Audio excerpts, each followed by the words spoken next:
If I were to say, my fellow citizens, that we shall send to the moon 240,000 miles away a giant rocket more than 300 feet tall, made of new metal alloys, some of which have not yet been invented, on an untried mission to an unknown celestial body, and then return it safely to Earth, and do all this and do it right, and do it first before this decade is out, then we must be bold.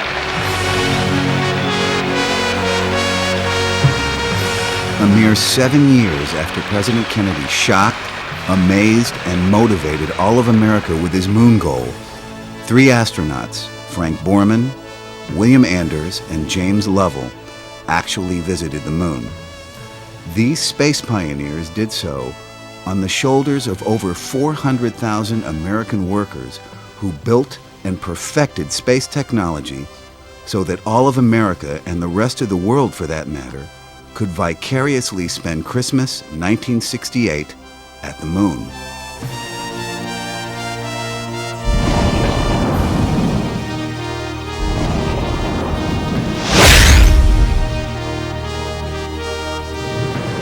Kennedy said it well when he decided that we were going to do it. He called it the most hazardous and dangerous and greatest adventure on which man has ever embarked. And it was all of that, you know. I mean, like, I don't think we realized at the time, you know, how absurd and ridiculous it was. I mean, it was a crazy goal. I mean, like, it was a lunatic thing to do. And I think all the people that were involved with doing it knew it was a lunatic thing to do. At the time he made the speech, we couldn't do orbit determination from a short arc solution of radar from Bermuda. We hadn't flown John Glenn yet. Thought he was crazy. I thought he'd lost his mind. I've said that publicly a number of times. It was an almost unimaginable challenge in terms of its scope and its difficulty, and I wondered how anybody could make such a bold decision at the time. And it was a major piece of work in front of us.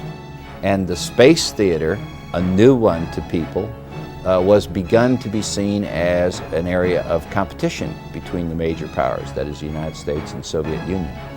And in that context, I think there was a great deal of fear that the Soviet Union had a big head start on us.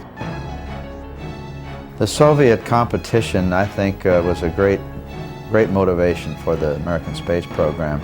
And although as a part of that program, I was not aware of the details of the Soviet program, and I didn't understand exactly where they were all the time. None of us did.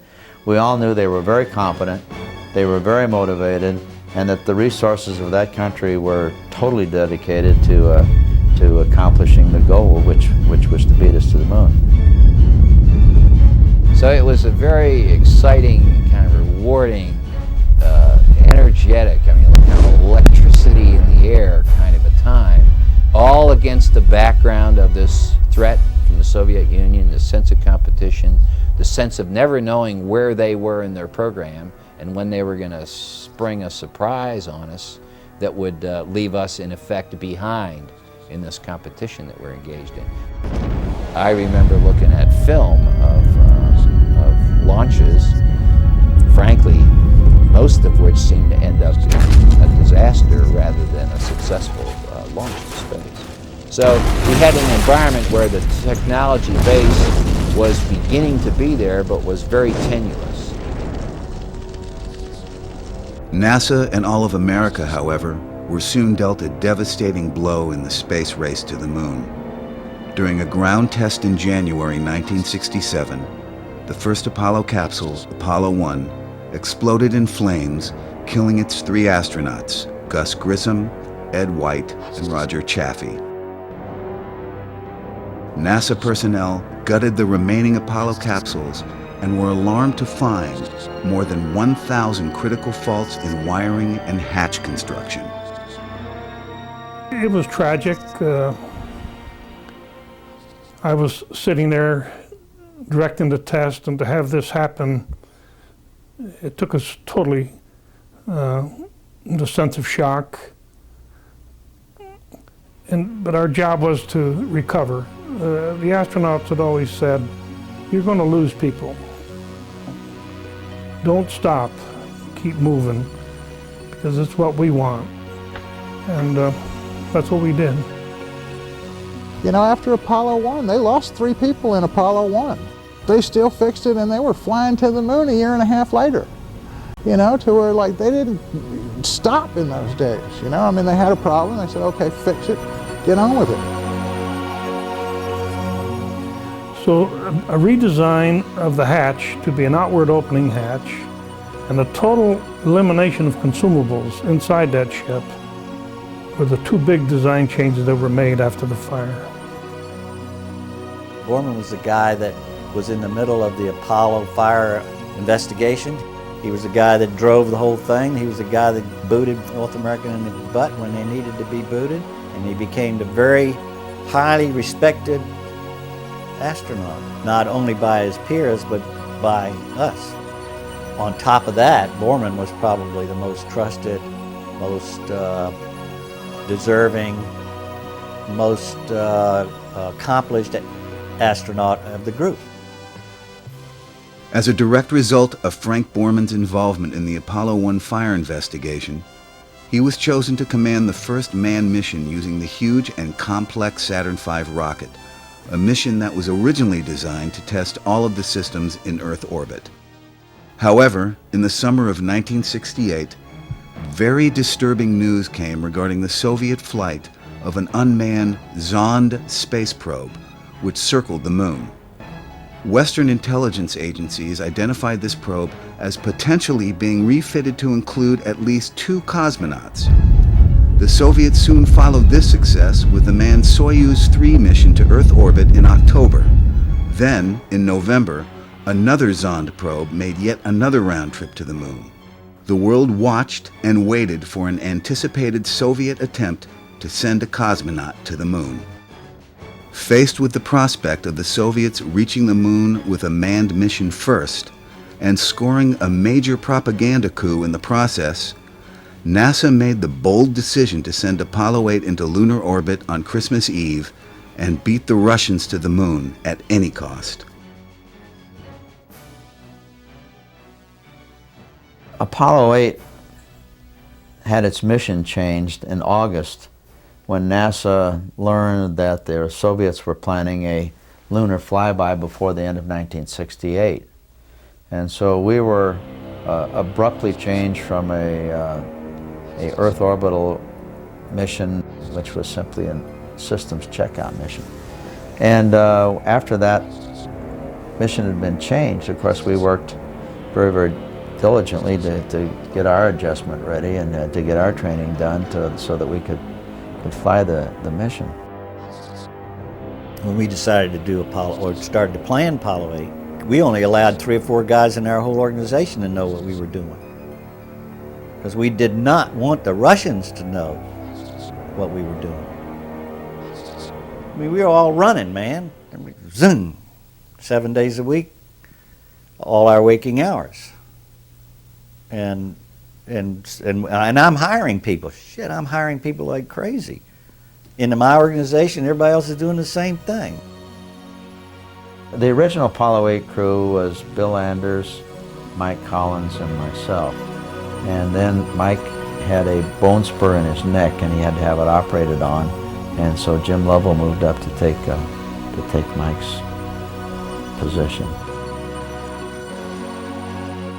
The Apollo 8 commander, Frank Borman, was a veteran astronaut who had previously spent 14 days as commander of Gemini 7 with James Lovell. Lovell, named Apollo 8 pilot, had not only flown with Borman on Gemini 7, but also flew on board Gemini 12. The only rookie on board was co-pilot William Anders. We were in training in the initial parts of training, but Jim was in the backup crew, and he was familiar with the Apollo, so it really wasn't that big a deal. Mike was pretty upset about it, but it wasn't. I mean, from a technical standpoint, we all could do the job. I remember one of the questions I got asked by the press over and over again They'd always say, well, are these the best astronauts you've ever had flying? How do they compare with the guys that went before? And I would always answer that saying, they're the best we've ever flown, because they've learned from all of the mistakes of everybody else, they've learned from the experiences from everybody else, and therefore they are bound to be the best trained and the best astronauts we've ever flown. And I think that is a true statement. They had an amazing capability of learning from each other. And I thought that was fabulous. In the process of training, we crashed many times into the moon. Other times we'd get very nervous about what was happening with the guidance system, and we'd abort unnecessarily to the point where we really started losing confidence in our own ability as controllers and our ability as a team. The crew on some occasions would want to go off and train by themselves. We'd want to go off and train by themselves. So for about a month period, right in the middle of the training, it got really dicey down here. Everybody goofed the first time he did it. And he started giving us all this bullshit about, oh, I didn't know this was going to happen, so I did this. And I said, whoa, I stopped the whole goddamn thing. And I went in, got him offline. I said, look, I don't want any bullshit from you anymore. Well, if you make a mistake, you say you made a mistake. If you didn't, that's fine. You listen to what we're saying, we're going to listen to what you're saying after this thing is over. You tell us what you did right, and you tell us what you did wrong, and you tell us what you didn't like about what we did, and we're going to tell you what we didn't like about what you did. Chris was very tough on us when we screwed something up, and yet it was always done in a way where it was fatherly, in the sense that he was trying to get us to grow up and learn something from whatever it is we hadn't quite done right in a simulation or whatever. And it was a very tough set of standards. I mean, if people didn't make it, they didn't play. They weren't in the control center. And then I think we did our homework, we came back together, we convinced ourselves individually that we could do it, and collectively that we could do it. And all of a sudden, about 1 month prior to the time that we went for it, things started to come together. The team started sounding good. We started winning more of the training cases. We'd start beating our instructors at this process of training.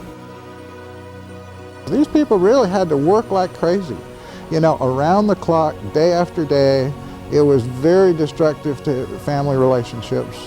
You know, I mean, it was hard on parent-child relationships. I mean, like, I know some astronaut kids that, you know, really didn't see much of their dads back in those days. So, yeah, I mean, like, it was hard on marriages, it was hard on family. But I did make a point of meeting with the crew chief, the crew leader, Frank Borman, once or twice while we were preparing the bird, to make sure there was nothing he was worried about. The way we conducted the business, the tests were all in the open. We'd have briefings after the tests where the crew was involved to make sure there was everything was understood, everything that had gone wrong was going to be corrected. So in that way we developed, you might say, a confidence which we knew we were doing what we had to do, and the crew was satisfied that it was being done. I think all of the people in the program were aware that there was a danger involved, but I think we also, you know, had spent so much time in the factories and had so much confidence in the people that were involved in the program that I honestly felt that the odds were very good that the flights would be successful. And so I really I think the thing that probably I felt was the most dangerous of all was the launch, because of the uncertainties of rockets. The huge Saturn V rocket was over 350 feet tall and 33 feet in diameter at its base, with over 3.5 million parts. It was by far the greatest piece of man-made machinery ever built in human history. The Saturn V was the only rocket powerful enough to make it to the moon. Well, I must confess that when I first saw the Saturn V in a sort of a mock-up, I wondered, is this thing going to fly? But I must confess that saying we're going to harness this thing, it's going to do what we want it to do, we knew we had our job cut out for us. We were using liquid hydrogen as a propellant along with liquid oxygen, and liquid hydrogen is just much harder to handle than liquid oxygen. It's, of course, it'll burn, it'll explode on you, you don't turn your back on it. The rocket itself was almost like 40 stories tall, you know, and that's more than the Statue of Liberty. I think it's on a par with the Washington Monument, I'm not sure, and every inch of it is full of exploding fuel. You know, I mean, it's equivalent to sitting on top of an H-bomb or an A-bomb, I mean, or enough of a bomb to where you don't care what kind of bomb it is. I mean, you're gone if it doesn't work right. Now, it would take normally 3 months to check out a spacecraft. From the time it arrived in Florida until we were ready to launch was about a 3-month interval. And in that period of time, our procedure called for us to check every switch, every wire, every component. We had to make certain it would work when it was supposed to work, make certain there was no crosstalk between wires, and that is what gave us the confidence to finally say, yes, it's ready to fly. I really did not believe that NASA would find so few problems in the systems that we would be able to launch. That was my overriding concern, because you know they were going to be extremely picky about looking at all the systems. They all worked. Every part in it was built by the low bidder, you know, so I mean, when you're sitting on top of the thing, I mean, like you know better than anybody else how complicated it is, how many moving parts there are in it, you know, I mean, the wiring in the thing could wire a small city, you know, to where it's a very complicated, very powerful machine. And those guys knew it better than we could, you know, I mean, and there was nothing they could do about it. The consoles in the launch control room were tied to a specific part of the booster, the spacecraft, and each one was monitoring a part. There was about 350 people on consoles who were monitoring the activities. And if anyone saw something he didn't like, that was his responsibility, he called no go. So you went down that way, and that's what gave you the confidence that this whole thing is moving right, because there's no way one person could keep all those things in his mind. But each one, going through a set of checks, going through a set of procedures, would look at the pressures, look at the amounts of oxygen flowing or the amount of hydrogen flowing, look at the battery voltage levels, look at certain valves which you have to open and close. And that's what gave you the confidence that the whole bird, the entire activity was going correctly. You can call it naivete or what, I just never doubted that we were going to make it to the moon. The only question that I had was whether we were going to get there ahead of the Russians. And that was to me, that was the $64 question. The actual launch is the portion of the flight where they have the least control. I mean, they're basically just passengers. I mean, to where like, here are these guys that have spent all their lives learning how to fly, learning to be pilots, be at the controls. And during launch, there's really very little they can do except for just strap in and ride it, you know? So it was very nervous making for them. I mean, like the heart rates that they monitored in mission control, I mean, like almost invariably showed higher heart rates during launch than in any other portion of the flight. Your thoughts were on the job at hand. You weren't thinking broader things, you weren't thinking who's looking or anything of that nature. That's superfluous. You think of the job at hand, the counting down of the procedures, the counting down of the steps of the test, the things that are going on, the results that have got to come out, and that's the way you get through it. You could be concerned that something would go wrong. But if something went wrong, you were going to be prepared to take other steps. fear as such was overcome by procedures, by knowing what you had to do, knowing that if there was something wrong, you could take alternate steps, and always with the idea in mind that you wanted to keep that crew safe.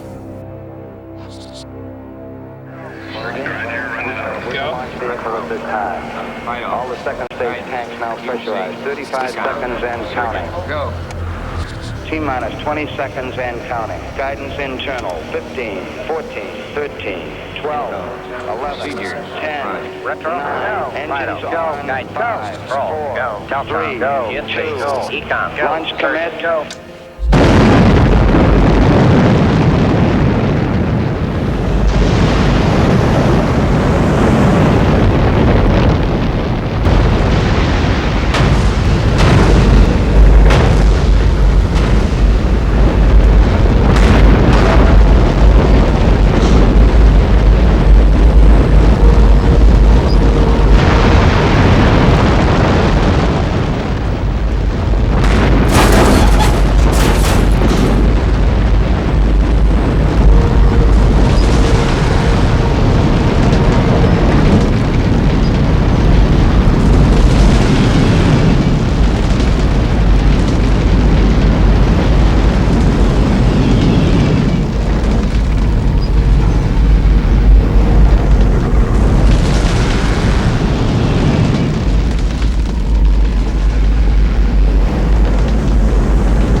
Pitch and a roll program, and this baby is really going.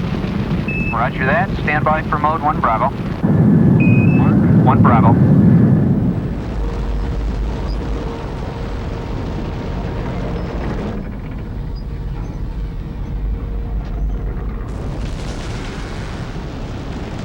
On the way up on the booster, that's when the old lead weight started to go down to the bottom of my stomach, and I realized that perhaps there was something serious here.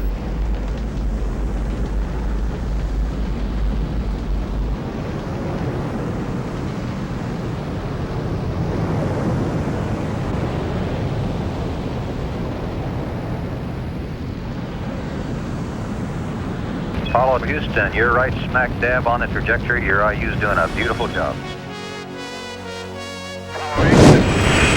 Now we hear you loud and clear, Apollo 8. Okay, the first stage was very smooth, and this one is smoother.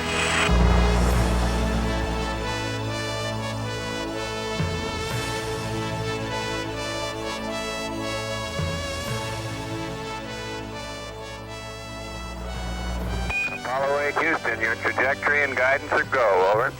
Thank you, Michael. Yeah, you're looking real good, Frank. The staging on any of the vehicles that I flew, either of the vehicles that I flew, was very traumatic. You're thrown against the straps and then thrown back again. It was a pretty traumatic event on the Saturn. Of course, when the first stage shuts off, you get the lack of acceleration, and then the bang as the pyrotechnics separate the stages, and then the thrust again as the second stage kicks in. Now, during the course of the mission, the flight director is the quarterback of the team. He's the guy calling the signals. So the flight director has a basic rule. In this mission rules, the strategy book we call, there's one basic rule that talks about the flight director, and it says the flight director may take any action he believes necessary for crew safety and mission success. That is the principal rule that dictates the flight director's responsibility. Apollo Control Houston, 2 hours 25 minutes ground elapsed time. It will be during this pass that we will have the translunar injection burn. Capcom, we're go for TLI. Roger. Guys, I've got the word you wanted to hear. You are go for TLI. You're go for the moon.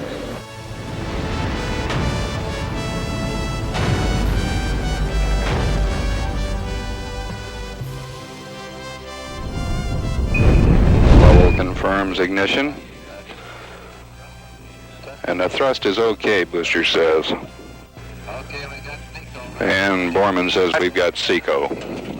cutoff was right on the 2nd. There were a lot of naysayers. As I recall, we were told that going through the Van Allen belt will be fried. I think even Dr. Van Allen suggested that the radiation there would be very, very... So we wore dosimeters, and I don't think they even blipped. There just were a lot of people that were supposed experts in their field that cast all kinds of doubt about not just Apollo 8, but the lunar landing and everything else. Going to the moon wasn't the important part. That's just the first place you can stop. What really matters about Apollo is those were the first people to leave the Earth, to go anywhere. You know, in the next 500 years, if we don't destroy ourselves, who knows where we'll go? You know, I mean, there's a whole universe out there waiting for us. But that was the first time human beings left the Earth. Give us a clue as to what it looks like from way up there. Roger. I can see the entire Earth now out of the center window. I can see Florida, Cuba, Central America, the whole northern half of Central America, in fact, all the way down through Argentina and down through Chile. You picked a good day for it. They weren't looking at the moon on the way out there. They were looking back over their shoulder at home as it got smaller and smaller and smaller and smaller. And if you go around and you talk to them all, they'll talk to you about the Earth more than the moon, more than anything else. I mean, they'll talk poetry about what the Earth looks like as you're getting 10,000 miles and 20,000 miles and 50,000 miles and 100,000 miles and everything you have ever known. You know, I mean, like the whole history of the human race is getting to the point where you can cover it up with your thumb. And that's a very powerful psychological force. This transmission is coming to you approximately halfway between the moon and the Earth. We've been 31 hours, about 20 minutes into flight. We have about less than 40 hours left to go to the moon. The Earth became a personality and a character and a living thing for all of these men instead of just this abstract place where we all live. And that was great, you know. I mean, I think that, to me, validates the adventure or the journey. All right, you're looking at yourselves as seen from 180,000 miles out in space. Mike, what I keep imagining is if I'm some lonely traveler from another planet, what do I think about the Earth from this altitude? Whether I think it'd be inhabited or not. You don't see anybody waving, is that what you're saying? Well, I'm just kind of curious whether I would land on the blue or the brown part of the Earth. You better hope we land in the blue part.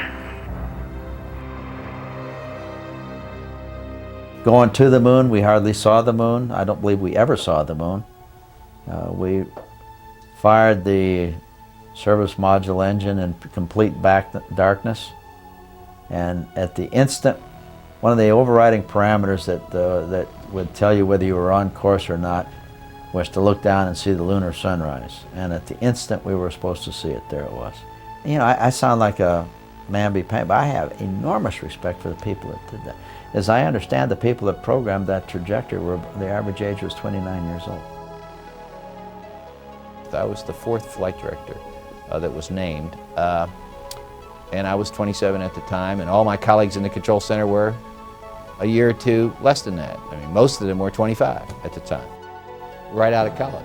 There were a number of key leaders for us who provided the officer corps, if you will, and the rest of us were the grunts and loved it. I mean, we loved our officer corps, or we loved the work that we were doing, and we just threw ourselves into it. We could not imagine not being successful. That was what's so wonderful about Apollo 8. We were able, through an empirical process, to fly the exact orbit on Apollo 8, draw a straight line through the points of orbit prediction, and man, we could nail exactly where we wanted to be. Jim, I've just been looking at your marks with respect to accuracy, and they figure they're within a couple thousandths of a degree of the theoretical optimum. We've got it. We've got it. Apollo 8 now in lunar orbit. There's a cheer in this room. This is Apollo Control Houston, switching now to the voice of Jim Lovell. by 60.5. Good to hear your voice. Okay, Houston. The moon is essentially gray. No color. Looks like plaster of Paris. Or sort of a grayish beach sand. We can see quite a bit of detail. The craters are all rounded off. There's quite a few of them. Some of them are newer. Many of them look like, especially the round ones, look like hit by meteorites or projectiles of some sort. Langrenus is quite a huge crater. It's got a central cone to it. The walls of the crater are terraced, about 6 or 7 different terraces on the way down. Bill, how would you describe the color of the moon from here? The color of the moon looks a very whitish gray, like dirty beach sand, and with lots of footprints in it. Don't these two craters look like pickaxes striking concrete, leaving a lot of fine haze dust? I think that it did expand our awareness and understanding of who we are and our role in the universe. I mean, like, what does this beautiful blue-green globe have to do with all the rest of it? When you're there and thinking back, particularly going around the moon, looking back at the Earth, and everything that you hold dear is back on Earth, it's a nostalgic moment. There's just no question about it. It was a spiritual journey. You know, I mean, like, that's supposed to be true of every big journey of our life. It's supposed to be a spiritual journey, or there's supposed to be a spiritual component of the physical journey. And it was equally true for those men. It was true of that journey. The biggest journey humans have ever taken also had a powerful spiritual component. There was a sense that we were a long way from people that we really loved and cared about, and I suspect it would have been that way in any event, but I know that for me the feeling was magnified because it was around Christmas. On the eve of Christmas, as the eyes of the world followed Apollo 8 across the moonscape, the astronauts invoked another, older voice, reading in turn the first 10 verses of Genesis, the story of creation. We are now approaching lunar sunrise, and for all the people back on Earth, the crew of Apollo 8 has a message that we would like to send to you. In the beginning, God created the heaven and the earth. And the earth was without form and void, and darkness was upon the face of the deep. And the Spirit of God moved upon the face of the waters. And God said, "Let there be light." And there was light. And God saw the light, that it was good. And God divided the light from the darkness. And God called the light day, and the darkness he called night, and the evening and the morning were the first day. And God said, "Let there be a firmament in the midst of the waters. Let it divide the waters from the waters." And God made the firmament, and divided the waters which were under the firmament from the waters which were above the firmament. And it was so. And God called the firmament heaven, and the evening and the morning were the second day. God said, "Let the waters under the heaven be gathered together into one place, and let the dry land appear." And it was so. And God called the dry land earth, and the gathering together of the waters called he seas. And God saw that it was good. And from the crew of Apollo 8, we close with good night, good luck, a Merry Christmas, and God bless all of you on the good earth. It's the sort of situation where your mind is naturally going to go off in spiritual directions. I mean, and if you're a spiritual Christian, you know, I mean, they're going to go off in Christian direction. You know, if you'd have put a Hindu or a Buddhist or a devout Muslim up there, you know, I mean, like, they would have been inclined to spiritual thoughts too, I would think. Give us, O God, the vision which can see thy love in the world in spite of human failure. Give us the faith to trust the goodness in spite of our ignorance and weakness. Give us the knowledge that we may continue to pray with understanding hearts. and show us what each one of us can do to set forward the coming of the day of universal peace. Amen. We flew around the moon 10 times, took pictures of the potential landing sites. The most impressive view from the moon wasn't the moon at all, but the Earth. The Earth was a remarkable view. And then we started home. The most tense part of the mission, I think, was relighting the service module engine to get us out of lunar orbit.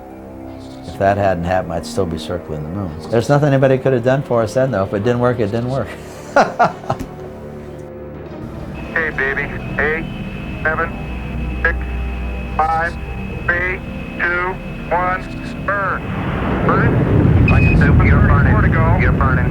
100 to go. Okay. 78 to go. 50 to go. 20 to go. Stand by, Tom. All systems are go, Apollo 8. Apollo 8, Houston. Apollo 8, Houston. Apollo 8, Houston. Apollo 8, Houston. Apollo 8, over. Hello, Apollo 8. Loud and clear.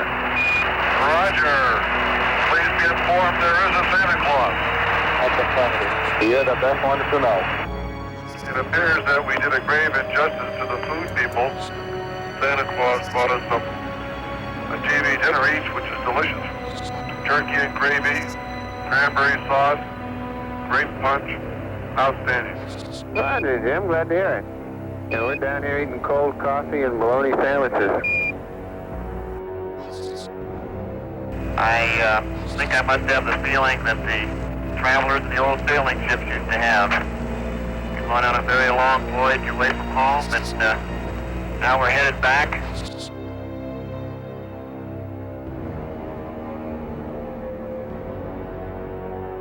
This whole concept of whole Earth, that's a cliche that we all throw around now, but I mean, that's where it came from. These were the first humans to actually see the whole Earth. They took the first photographs of the whole Earth. You know, I mean, like, they really did appreciate the whole Earth before any of the rest of us. And they brought that feeling back with them. And I think it is slowly communicated out to the rest of us. But that's the biggest lesson I think I learned from talking to them, is how important leaving the Earth was to them, and then of course coming back to it.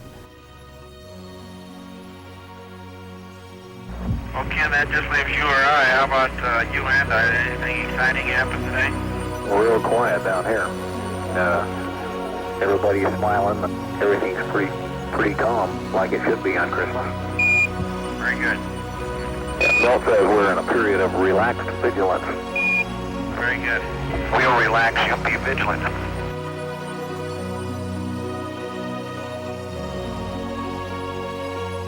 The ground called up and said, we've been tracking you on radar and you guys are really hauling the mail. Well, you know, to make a re-entry here on the Earth, you have to come into a 2-degree pie-shaped wedge. If you come in too shallow, you skip out like skipping a stone on water. If you come in too steep, you're a fiery meteor for a few brief seconds over the night sky. We were coming in, we hoped, into that pie-shaped wedge. This was the first re-entry from 25,000 miles an hour or a hypervelocity re-entry. We didn't have retro rockets to slow us up. We depended upon the atmospheric drag. And that was an area that I was, as the mission commander, was really more involved in than any other part of it. And that was the area that I thought could have been the showstopper. You hit the atmosphere at a pretty good speed. I mean, like, you know, essentially escape velocity coming back too. So I mean, it's 26, 28,000 miles an hour, somewhere in there. And when you hit at that speed, it's just like a meteor, and you ionize the gases around you to where you're cut off from radio communication. And normally it's about 3 minutes. I mean, and they will know as you're coming in, based on your trajectory, exactly how long it should be. Ken Mattingly just put in a call and just frankly labeled it a radio check. He's gotten no responses yet.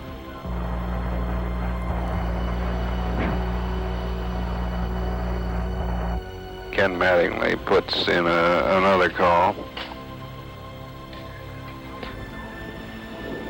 And there's Jim Lovell. We're in real good shape, Houston. Real fine. I don't think that I would be here today if that maneuver wasn't successful. It was, and of course, the landing was successful.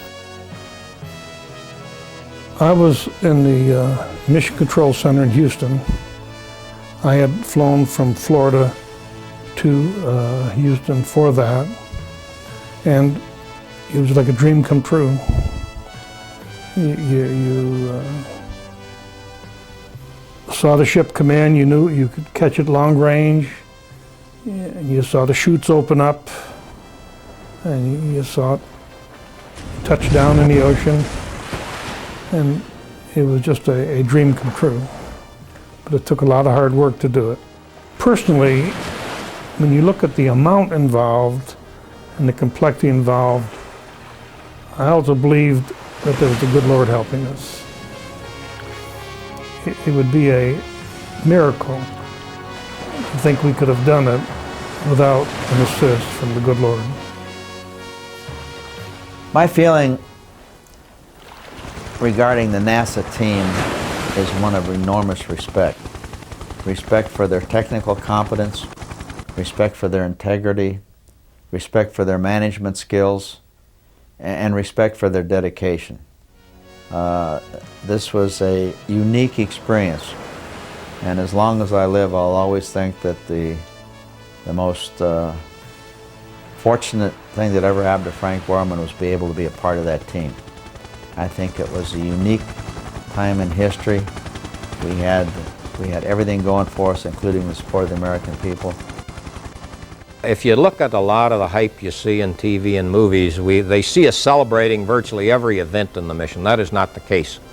We celebrate only when the crew is safely in Apollo on board the deck of the carrier. So the key thing is this business that we're in is absolutely intolerant of carelessness, neglect, incapacity. There's a lot of surprises. There's a high risk. There's nothing conservative about the business that we're in. So basically, we hold back until we are absolutely sure that our job is done. Then we will sit back and we'll celebrate.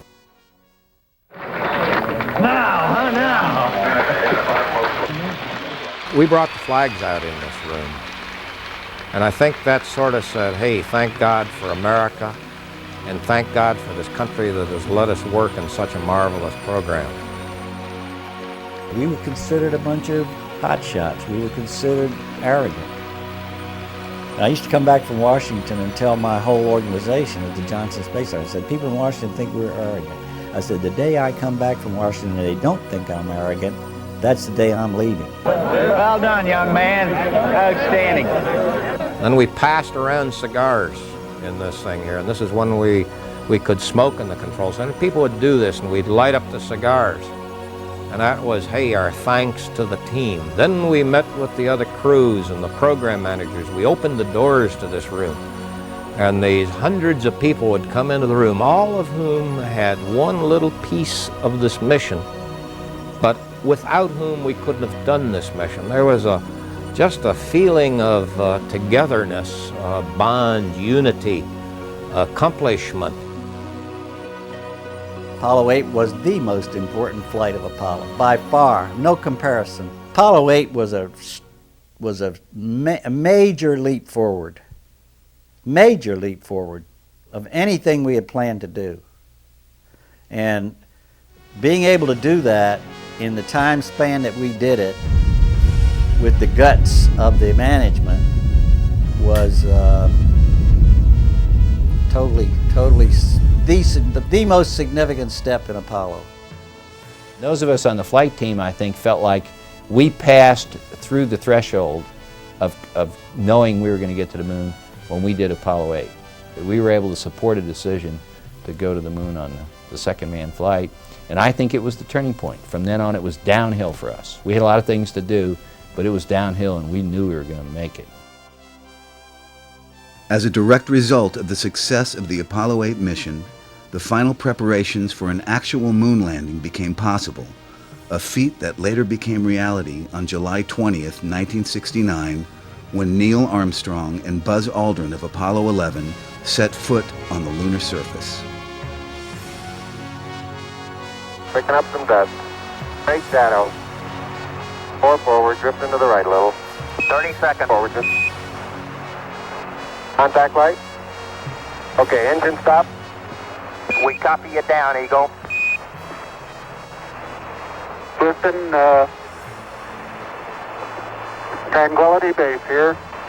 The Eagle has landed. Okay, Neil, we can see you coming down the ladder now. I'm going to step off the limb now. That's one small step for man, one giant leap for mankind. We brought back a belief in American craftsmanship at this period of time because it was an American flag that was planted in the moon. It was American craftsmanship that got there. We brought back a sense of wonder and mystery. It was probably one of the expansionist periods for science and technology. Kids wanted to become astronauts. Everybody wanted to see them. They brought back this resurgence, this interest, this vitality that has always been American. Americans want to be first. And when you stop to think about it, I still marvel at the fact that here was the first manned Saturn V, the first time to the moon, so many firsts in this thing, and everything worked. It's a tribute to the fact that this team that put this thing together were just enormously competent. And I can't tell you anything about the Apollo 8 mission. It was an anomaly. It just all worked.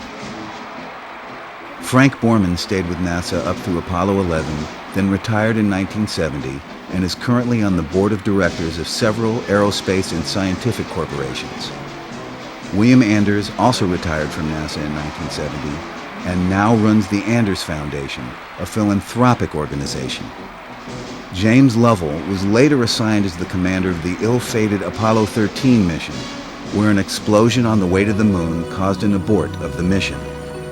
Lovell currently writes and lectures on his space experiences and the future of humanity in space. We don't want to go back to the moon until it's easy to go back to the moon. It was very risky, very difficult, very expensive to go to the moon the way we did in Apollo. And I think the next time we go, we want it to be not as risky, we want it to be not as costly, we want it to be, the risk to be very, very limited in terms of safety. We want to be able to stay there a long time to take advantage of the people we send, because I'm sure we'll send a bunch of scientists as well as astronauts there. I don't see exploring space as ignoring earthly problems so much as it's a different way to grow. You know, we have to grow our way out of our problems, and that's a very serious way to grow.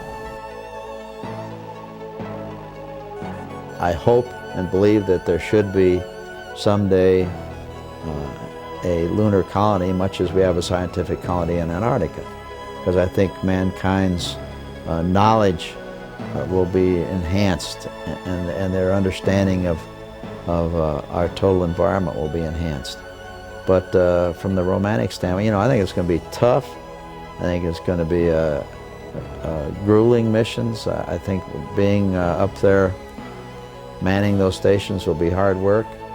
And when I look at it, I don't look at romance at all. I just see something that needs to be done, and I think the next few years will be spent hopefully in this permanent space station, learning really how to use and adapt to the space environment. I then believe that we will, without question, someday put people on Mars. And when that day comes, the mission's success will owe much to the several 100,000 plus workers laboring behind the scenes to make a Mars landing possible. Standing on the shoulders of those workers, these future space explorers will, once again, be pioneering the new space frontier and beyond, just as their predecessors did on Apollo 8.